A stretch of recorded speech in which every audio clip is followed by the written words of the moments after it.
With power comes great responsibility. My content existed because I tried my very hardest to be an absolute and utter realist, especially with uncomfortable truths. I was pointing out that very uncomfortable. Is that a truth? It's an uncomfortable truth in many parts of the world. It's not a truth that I'm happy about. I don't want to be seen as a negative influence in the world. I know that there's a whole bunch of men. I get thousands of emails a week from men whose lives I've saved. I get thousands of emails a week from men who are on the verge of suicide and I've saved their lives.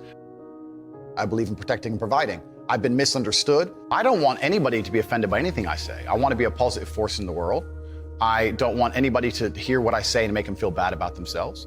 I want all people to live righteous and good, whether they're male or female. I think righteous is living true to your heart and knowing that you're doing good by people, not snaking anybody, not lying to anybody. I know I live a very righteous life. The government is not capable of helping the poor.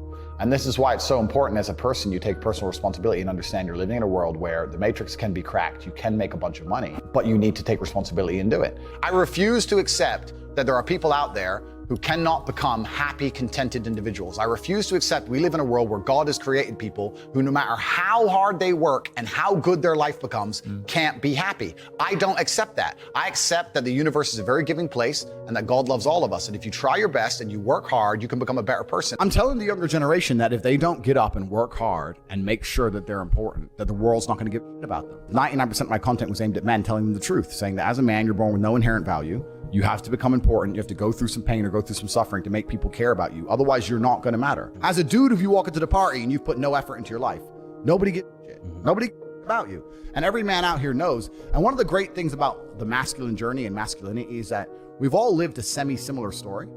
It's kind of cool. Like, we've all been the teenager, gets heartbroken.